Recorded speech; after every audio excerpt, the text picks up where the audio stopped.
The boy who always wanted more cheese. Klaas van Bommel was 12 years old. He was a Dutch boy who lived where cows were plentiful. He was over 5 feet high and weighed 100 pounds. His appetite was always good, and his mother declared his stomach had no bottom. His hair was of a color halfway between a carrot and a sweet potato. It was as thick as reeds in a swamp and was cut level from under one ear to another. Klaas was a farmer's boy. He had rye bread and fresh milk for breakfast. At dinner time, beside cheese and bread, he was given a plate heaped with boiled potatoes. He first plunged a fork into these potatoes and then dipped each round and white ball into a bowl of hot melted butter. Then potato and butter disappeared very quickly down. At every meal there was cheese, usually in thin slices, which the boy thought not thick enough. When Klaas went to bed, he usually fell asleep as soon as his shock of yellow hair touched the pillow. In summer, he slept till the birds began to sing at dawn. In winter, when the bed felt warm, he often heard the cows talking, in their way, before he jumped out of his bag of straw, which served for a mattress. There was always plenty to eat at the Van Bommel's house. Stacks of rye bread, a yard long and thicker than a man's arm, stood on end in the corner of the cool, stone-lined basement. The cheeses, piled up in the pantry, seemed sometimes enough to feed a small army. But Klaas always wanted more cheese. In other ways, he was a good boy, obedient at home, always ready to work on the cow farm, and diligent in school. But at the table he never had enough. Sometimes his father laughed and asked him if he had a well or a cave under his jacket. Klaas had 3 younger sisters, Kate, Annie, and Sally. Their fond mother called them her orange blossoms. At dinner, while others were all through, Klaas would keep on dipping his potatoes into the hot butter. Klaas always wanted more cheese. He was unusually greedy with cheese. One summer's evening, after a good scolding, which he deserved well, Klaas moped, almost crying, and went to bed in bad humor. He had teased each one of his sisters to give him her bit of cheese. This made his stomach feel as heavy as lead. Klaas's bed was up in the garret.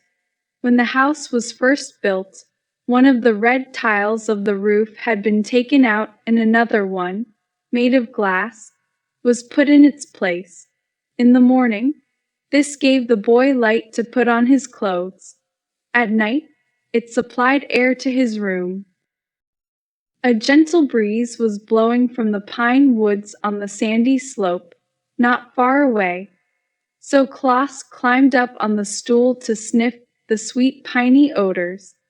He thought he saw lights dancing under the tree. One beam seemed to approach his roof hole, and coming nearer played round the chimney.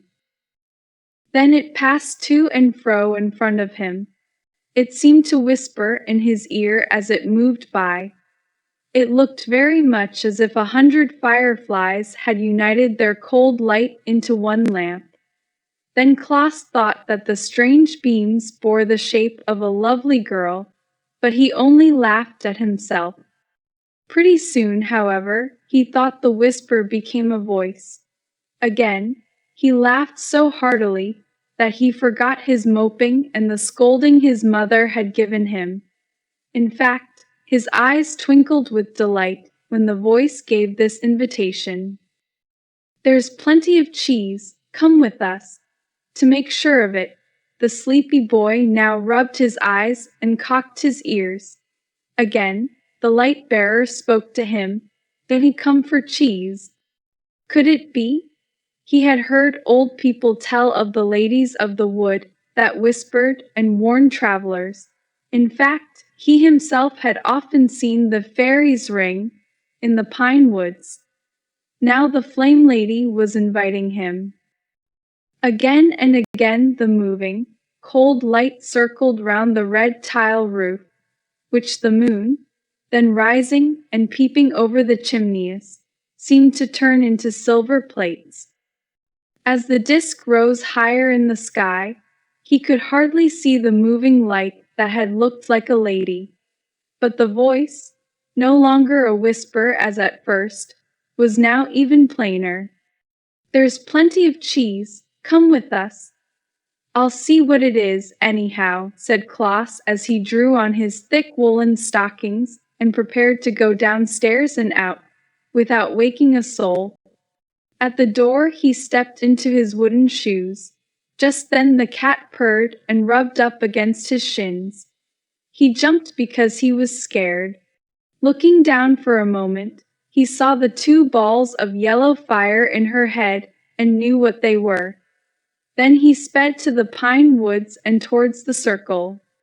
What an odd sight! At first Klaus thought it was a circle of big fireflies. Then he saw clearly that there were dozens of pretty creatures, hardly as large as dolls, but as lively as crickets. They were as full of light as if lamps had wings. Hand in hand, they flied and danced around the ring of grass as if this was fun. Hardly had Klaus got over his first surprise than all of a sudden he felt himself surrounded by the fairies. Then a dozen of the pretty creatures murmured in chorus, "Plenty of cheese here, plenty of cheese here. Come, come." Upon this, the heels of Klaus seemed as light as a feather. In a moment, with both hands clasped in those of the fairies, he was dancing in high glee. It was as much fun as if he were at the kermis or the traditional harvest festival, with a row of boys and girls, hand in hand, swinging along the streets during kermis week as Dutch maids and youth do. Klaus didn't have time to look hard at the fairies because he was too full of the fun. He danced and danced, all night and until the sky in the east began to turn, first gray and then rosy. Then he tumbled down, tired out, and fell asleep. His head lay on the inner curve of the fairy ring with his feet in the center. Klaus felt very happy because he had no sense of being tired, and he did not know he was asleep. He thought his fairy partners, who had danced with him, were now waiting on him to bring him cheeses. With a golden knife, they sliced them off and fed him out of their own hands. How good it tasted! He thought now he could, and would, eat all the cheese he had longed for all his life. There was no mother to scold him, or daddy to shake his finger at him. How delightful! But by and by, he wanted to stop eating and rest a while. His jaws were tired. His stomach seemed to be loaded with cannonballs. He gasped for breath. But the fairies would not let him stop because Dutch fairies never get tired. Flying out of the sky, from the north, south, east, and west, they came back, bringing cheeses. They dropped them down around him until the piles of the round masses threatened first to enclose him as with a wall, and then to overtop him. There were the red balls from Edam, the pink and yellow spheres from Gouda, and the gray loaf-shaped ones from Leiden. Down through the vista of sand in the pine woods, he looked, and oh horrors! There were the tallest and strongest of the fairies rolling along the huge, round, flat cheeses from Friesland. Any one of these was as big as a cartwheel, and would feed a regiment. The fairies trundled the heavy discs along as if they were playing with hoops. They shouted hilariously as with a pine stick. They beat them forward like boys at play. Farm cheese, factory cheese, Alkmaar cheese, and to crown all, cheese from Limburg, which Klaus never could bear because of its strong odor. Soon the cakes and balls were heaped so high around him that the boy, as he looked up, felt like a frog in a well. He groaned when he thought the high cheese walls were tottering to fall on him. Then he screamed, but the fairies thought he was making music. They, not being human, do not know how a boy feels. At last, with a thick slice in one hand and a big hunk in the other, he could eat no more cheese. The fairies, led by their queen, standing on one side, or hovering over his head, still urged him to take more. At this moment, while afraid that he would burst, Klaus saw the pile of cheeses, as big as a house, topple over. The heavy mass fell inwards upon him. With a scream of terror, he thought himself crushed as flat as a Frielsen cheese. But he wasn't. Waking up and rubbing his eyes, he saw the red sun rising on the sand dunes. Birds were singing and the cocks were crowing all around him in chorus as if saluting him. Just then also the village clock chimed out the hour. He felt his clothes. They were wet with dew. He sat up to look around. There were no fairies, but in his mouth was a bunch of grass which he had been chewing lustily. Klaus never would tell the story of his night with the fairies, nor has he yet settled the question whether they left him because the cheese house of his dream had fallen, or because daylight had come. Anyway, the boy still wanted more cheese.